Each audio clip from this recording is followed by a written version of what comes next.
Our body's been invaded. It's moved past the skin and membranes. It's moved past our innate immunity. Are we going to die? No, we have our third line, the adaptive immunity. These are powerful defenses aimed at specific targets, and they're destroyed through a cooperation among the body's defense cells and proteins.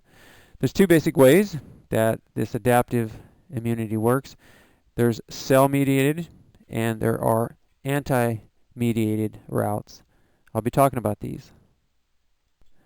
Cell-mediated immunity involves our friends, the APC. Those are antigen-presenting cells.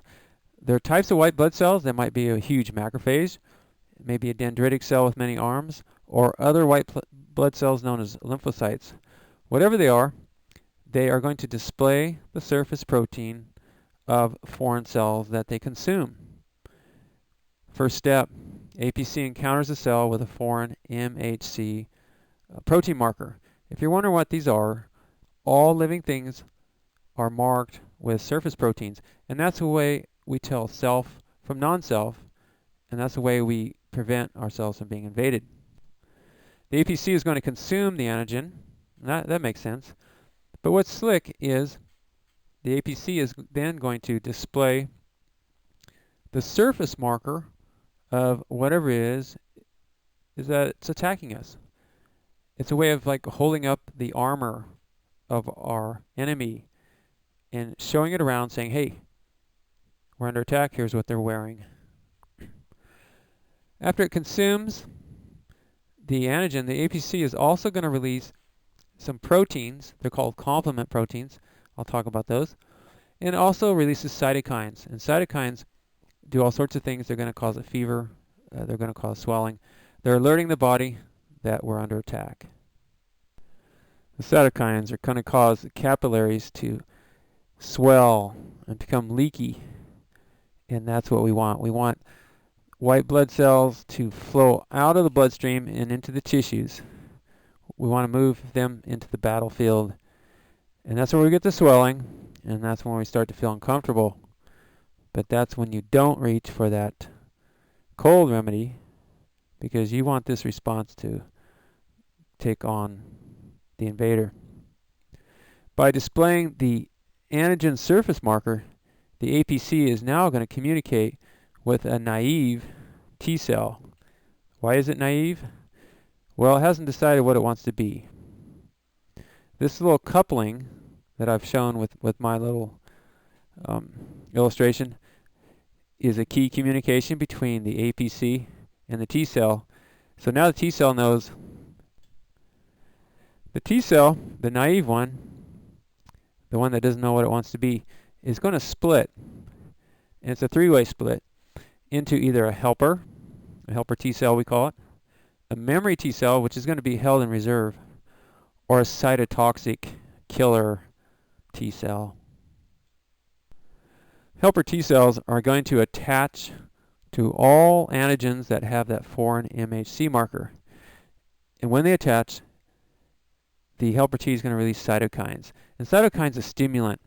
It causes the body to produce massive amounts of white blood cells because we need these warriors now. We're under attack. And that's why patients that come to the ER, if they have an elevated white blood cell count, we know they're fighting an infection.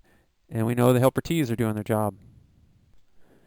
The cytotoxic T cells used to be called killer T. I like that old name.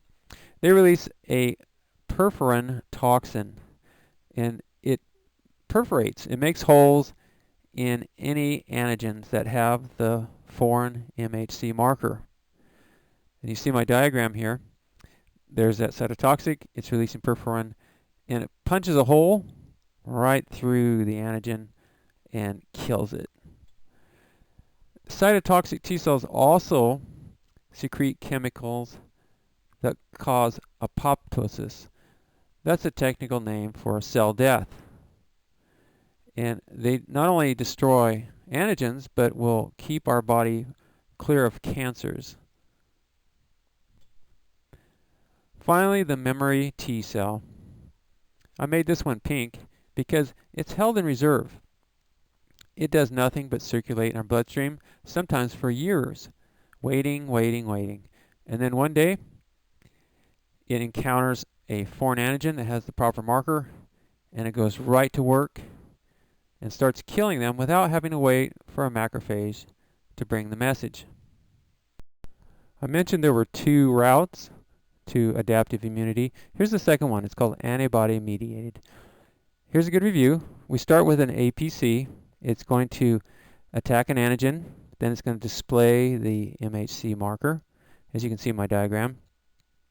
And here, instead of going to a T cell, it's going to a B cell to stimulate the immune response. The B cell can also be stimulated directly by encountering the antigen. So there's 2 ways. Once the B cell is stimulated, it's going to begin to pump out lots of immunoglobulins, IgSs. Those are antibodies that attach to the surface of antigens. Okay, let's get those terms straight. Antibodies are good, produced by B cells. Antigens are bad. Those are the invaders.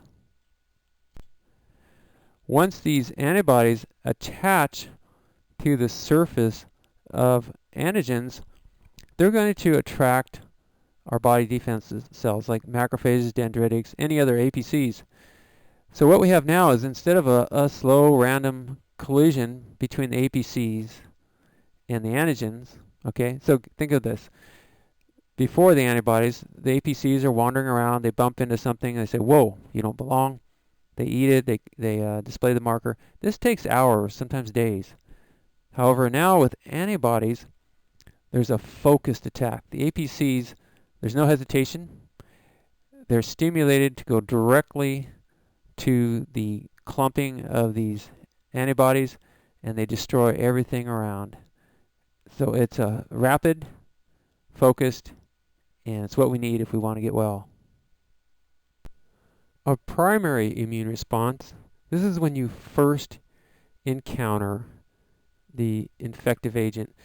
That takes about 4 to 5 days before your APCs collide with the antigens, and then the naive T cells specialize into helpers and cytotoxics and memory. So by that time, you're sick. However, a secondary immune response, that's a reinfection of the same invader. That peaks in only 2 to 3 days because of memory T cells and antibodies that are already there to attack. Think about this. Maybe you had a cold 2 months ago. You've recovered, and now someone sneezes in your face. Oh my gosh, I'm going to get sick. And you do. You start to feel sniffles and a little achy, and then suddenly, after a day or 2, you're not sick. You never really got sick. And you think, my gosh, what happened? Well, what happened was, this is the second time you've been infected, and the memory T cells and antibodies are there ready to go. They're not going to wait for APCs to collide with antigens. These guys are going right to work and keeping you from being sick. Continuing on with the antibody concept, IgA is a type of antibody that we find in mucus, and it prevents invaders from attacking the respiratory and digestive system. So when you have that runny nose, don't reach for that cold medicine. Just enjoy knowing that that mucus is loaded with IgA, and it's destroying viruses by the millions. IgM is often our first responder to infection. It has many arms, and it's especially effective at destroying viruses that tend to be clumped, and those many arms just start scooping up viruses, marking them, and bringing the APCs along for destruction. An antibody called IgE stimulates the release of histamines, which is going to promote inflammation and fever. It accounts for the miserable, achy, hot feeling we get when we're sick. But it also helps us to recover a little quicker. Here it is.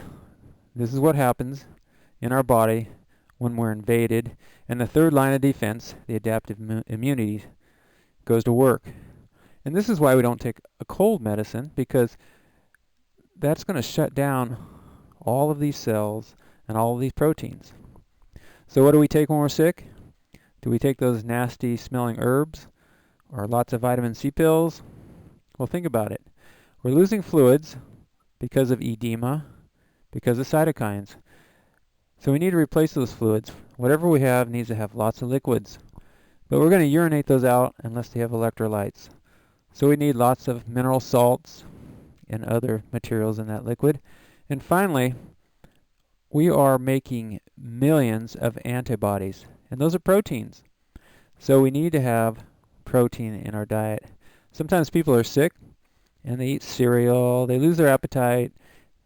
No, what we do is we have chicken soup with vegetables. That is considered by many scientists to be the best solution to a cold, along with rest. Hey, there's no words on this summary. Whoa.